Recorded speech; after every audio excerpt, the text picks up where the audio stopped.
ನಮಸ್ಕಾರ ಸ್ನೇಹಿತರೆ, ಸುಜಾತ ಸ್ನೇಹ ಲೋಕಕ್ಕೆ ನಿಮಗೆಲ್ಲ ಆತ್ಮೀಯ ಸ್ವಾಗತ. ನಾನು ನಿಮ್ಮ ಪ್ರೀತಿಯ ಸುಜಾತ. ಇವತ್ತು ನಾನು ನಿಮಗೆ ಪಕ್ಕಾ ಉಡುಪಿಯ ಶೈಲಿಯಲ್ಲಿ ಕೆಸುವಿನೆಲೆಯ ಪತ್ರೊಡೆಯನ್ನು ಹೇಗೆ ಮಾಡುವುದು ಅಂತ ತೋರಿಸಿಕೊಡ್ತೇನೆ. ಈ ಮಳೆಗಾಲದಲ್ಲಂತೂ ಇದನ್ನು ಮಾಡಿಕೊಂಡು ಬಿಸಿ ಬಿಸಿಯಾಗಿ ತಿನ್ನುವ ಗಮ್ಮತ್ತೇ ಬೇರೆ. ಹಾಗಾದರೆ ಬನ್ನಿ, ಈಗ ಪತ್ರೊಡೆಯನ್ನು ಹೇಗೆ ಮಾಡುವುದು ಅಂತ ನೋಡುವ. 2 ಪಾವಿನಷ್ಟು ದೋಸೆ ಅಕ್ಕಿಯನ್ನು ಚೆನ್ನಾಗಿ ತೊಳೆದುಕೊಂಡು 5 ಗಂಟೆ ನೆನೆಯಲು ಬಿಟ್ಟಿದ್ದೇನೆ. ಪತ್ರೊಡೆಗೆ ಬೇಕಾದ ಕೆಸುವಿನ ಎಲೆಯನ್ನು ಈಗ ತಯಾರು ಮಾಡಿಕೊಳ್ಳುವ. ಗೆಳತಿ ರಾಧಾ ಗಣೇಶ್ ಅವರ ತೋಟ ಕಾನನದಿಂದ ಒಳ್ಳೆಯ ಹದವಾದ ಕೆಸುವಿನ ಎಲೆಗಳನ್ನು ತಂದುಕೊಟ್ಟಿದ್ದಾಳೆ. ಮಳೆ ಬಂದು ಎಲೆಗಳು ಒಳ್ಳೆ ತೊಳೆದಿಟ್ಟಂತಿವೆ. ಈಗ ಇದರ ಹಿಂಬದಿಯ ದಪ್ಪದ ನಾರುಗಳನ್ನು ಮಾತ್ರ ಎಲೆ ಹರಿದು ಹೋಗದ ಹಾಗೆ ನಾಜೂಕಾಗಿ ಬಿಡಿಸಿಕೊಳ್ಳುವ. ಈ ನಾರುಗಳನ್ನು ತೆಗೆಯದೇ ಇದ್ದರೆ ಪತ್ರೊಡೆ ತಿನ್ನಲು ಸ್ವಲ್ಪ ಕಷ್ಟ ಆಗ್ತದೆ. ಎಲೆಗಳು ಹರಿದರೆ ಪತ್ರೊಡೆ ಸುರಿ ಮಾಡಲು ಕೂಡ ಆಗುವುದಿಲ್ಲ. ನೋಡಿ, ಇಷ್ಟು ಈ ರೀತಿ ತೆಗೆದುಕೊಂಡರೆ ಸಾಕು. ಎಲೆಗಳನ್ನು ಈಗ ತೊಳೆದುಕೊಳ್ಳೋಣ. ಇದರಲ್ಲಿ ನಾವು ಪತ್ರೊಡೆ ಮಾತ್ರವಲ್ಲದೆ ಗಮ್ಮತ್ತಿನ ಚಟ್ನಿಯನ್ನು ಕೂಡ ಮಾಡ್ತೇವೆ. ಕೆಸುವಿನೆಲೆ ದಂಟಿನಿಂದ ಹುಳಿ ಕೂಡ ಮಾಡ್ತೇವೆ. ಈ 2 ರೆಸಿಪಿಗಳನ್ನು ಕೂಡ ನಾನು ನಿಮ್ಮ ಜೊತೆ ಹಂಚಿಕೊಳ್ತೇನೆ. ನೀವೆಲ್ಲ ಏನೇನು ಮಾಡ್ತೀರಿ ಕೆಸುವಿನೆಲೆಯಿಂದ ಅಂತ ನನಗೆ ತಿಳಿದುಕೊಳ್ಳುವ ಕುತೂಹಲವಿದೆ. ದಯವಿಟ್ಟು ಕಾಮೆಂಟ್ ಮಾಡಿ ತಿಳಿಸಿ. ಈಗ ಪತ್ರೊಡೆಗೆ ಬೇಕಾಗುವ ಸಾಮಗ್ರಿಗಳನ್ನೆಲ್ಲ ನೋಡೋಣ. ಒಂದೊಂದಾಗಿ ತೋರಿಸ್ಕೊಡ್ತೇನೆ. ಈಗ ಇಲ್ಲಿ ಅಕ್ಕಿ ಚೆನ್ನಾಗಿ ನೆನೆದಿದೆ. ಮಸಾಲೆ ಪದಾರ್ಥಗಳನ್ನು ನೋಡುವ. ಮೆಂತೆ 2 ಚಮಚ ಮತ್ತು ಉದ್ದಿನಬೇಳೆ 4 ದೊಡ್ಡ ಚಮಚದಷ್ಟು. ಈ ಮೆಂತ್ಯ ಮತ್ತು ಉದ್ದಿನ ಬೇಳೆಯನ್ನು ಮಾತ್ರ ನಾವು ಹುರ್ಕೊಳ್ಬೇಕು. ಮಿಕ್ಕಿದ ಪದಾರ್ಥಗಳನ್ನೆಲ್ಲ ಹಾಗೆಯೇ ಹಸಿಯಾಗಿ ಹಾಕುವುದು. ಕೊತ್ತಂಬರಿ ಬೀಜ 2 ಚಮಚ, ಜೀರಿಗೆ 1 ಚಮಚ, 1 ಹೋಳಿನಷ್ಟು ಬಲಿತ ತೆಂಗಿನಕಾಯಿಯ ತುರಿ, ಅರ್ಧ ಚಮಚದಷ್ಟು ಅರಸಿನ ಪುಡಿ, 1 ದೊಡ್ಡ ನಿಂಬೆಹಣ್ಣು ಗಾತ್ರದ ಹುಣಸೆ ಹಣ್ಣು. ಈ ಹುಣಸೆ ಹಣ್ಣನ್ನು ಮಾತ್ರ ಯಾವತ್ತೂ ಕಡಿಮೆ ಹಾಕಕ್ಕೆ ಹೋಗಬೇಡಿ. ಇದು ಕಡಿಮೆ ಆದರೆ ಪತ್ರೊಡೆ ಬಾಯಿ ತುರಿಕೆ ಬರುತ್ತದೆ. 10 ರಿಂದ 12ರಷ್ಟು ಬ್ಯಾಡಗಿ ಮೆಣಸಿನಕಾಯಿ, ಒಂದು 50 ಗ್ರಾಮ್ನಷ್ಟು ಬೆಲ್ಲ ಮತ್ತು ರುಚಿಗೆ ತಕ್ಕಷ್ಟು ಉಪ್ಪು. ಈಗ ಮೆಂತೆ ಮತ್ತು ಉದ್ದಿನ ಬೇಳೆಯನ್ನು ಚೆನ್ನಾಗಿ ಘಮ್ಮನ್ನುವರೆಗೆ ಹುರ್ಕೊಂಡು ಬರೋಣ. ಈಗ ಬಾಣಲೆಯನ್ನು ಇಟ್ಟು ಅದಕ್ಕೆ ತೆಂಗಿನೆಣ್ಣೆಯನ್ನು ಹಾಕ್ಕೊಂಡಿದ್ದೇನೆ. ಈಗ ಉದ್ದಿನ ಬೇಳೆಯನ್ನು ಹಾಕ್ಕೊಂಡು ಇದು ಕೆಂಪಾಗುವವರೆಗೆ ಇದನ್ನು ಹುರ್ಕೊಳ್ಳೋಣ.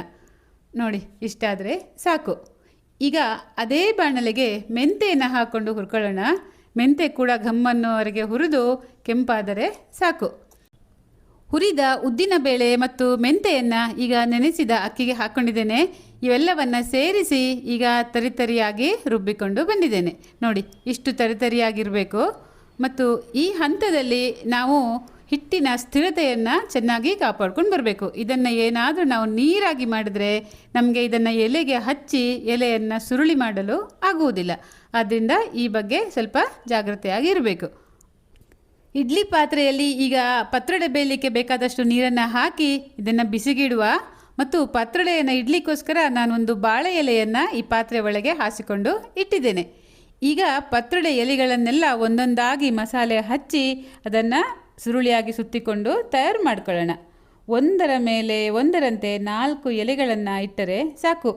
ಈ ಕೆಸುವಿನ ಎಲೆಯ ಔಷಧೀಯ ಗುಣಗಳನ್ನು ಕೇಳಿದರೆ ನಿಜವಾಗ್ಲೂ ಆಶ್ಚರ್ಯಪಡ್ತೀರಿ ನೀವು. ಇದರಲ್ಲಿ ಹೇರಳವಾದ ಕಬ್ಬಿಣದ ಅಂಶ ಇದೆ. ರಕ್ತಹೀನತೆಯನ್ನು ಇದು ನಿವಾರಿಸ್ತದೆ. ಕಣ್ಣಿನ ಆರೋಗ್ಯ ಮತ್ತು ಕರುಳಿನ ಆರೋಗ್ಯಕ್ಕೂ ಕೂಡ ಇದು ತುಂಬ ಒಳ್ಳೆಯದು. ಅಧಿಕ ರಕ್ತದ ಒತ್ತಡವನ್ನು ಕೂಡ ನಿಯಂತ್ರಿಸ್ತದೆ ಮತ್ತು ಹೃದಯದ ಆರೋಗ್ಯವನ್ನು ಕೂಡ ಇದು ಕಾಪಾಡ್ತದೆ. ಈ ಕೆಸುವಿನ ಎಲೆಯ ಹೆಲ್ತ್ ಬೆನಿಫಿಟ್ಸ್ಗಳನ್ನು ಇನ್ನೂ ಸಂಕ್ಷೇಪವಾಗಿ ಡಿಸ್ಕ್ರಿಪ್ಷನ್ ಬಾಕ್ಸಲ್ಲಿ ಹಾಕಿದ್ದೇನೆ. ಒಂದು ಸಾರಿ ನೋಡ್ಕೊಂಡು ಬನ್ನಿ. ಈ ಕೆಸುವಿನ ಎಲೆಯಿಂದ ರುಚಿಕರ ಪತ್ರೊಡೆ ಆಗುವುದು ಮಾತ್ರ ಅಲ್ಲ, ಇದರಲ್ಲಿ ಐರನ್ನು, ವಿಟಮಿನ್ ಎ, ಕರಗುವ ಮತ್ತು ಕರಗದ ನಾರಿನಂಶ, ಪೊಟ್ಯಾಷಿಯಂ, ಮೆಗ್ನೀಷಿಯಂ ಎಲ್ಲವೂ ಹೇರಳವಾಗಿದೆ.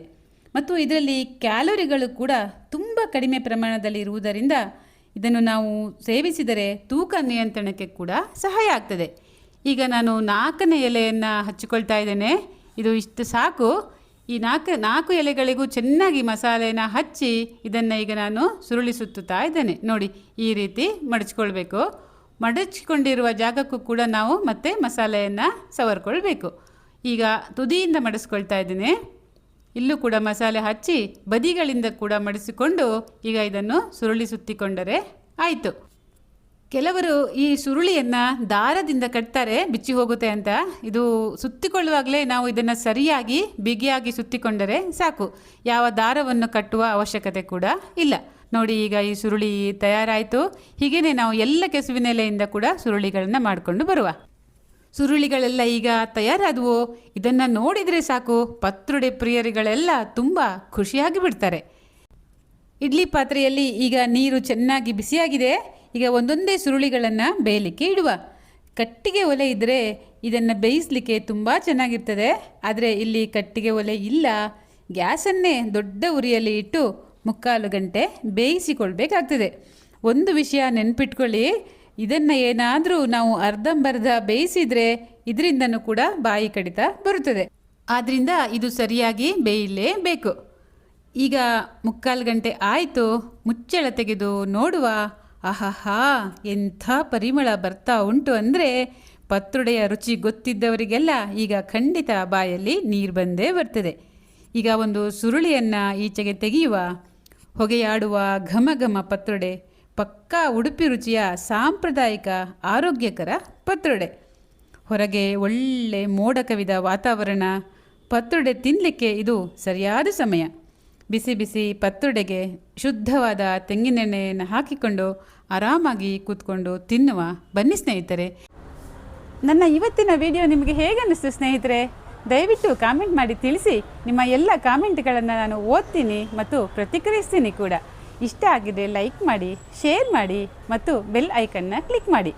ಇನ್ನೊಂದು ಹೊಸ ವಿಡಿಯೋದೊಂದಿಗೆ ನಾನು ಮತ್ತೆ ನಿಮ್ಮನ್ನು ಭೇಟಿ ಆಗ್ತೇನೆ. ಅಲ್ಲಿವರೆಗೆ ನಮಸ್ಕಾರ. ಸೌಖ್ಯವಾಗಿರಿ, ಖುಷಿಯಾಗಿರಿ.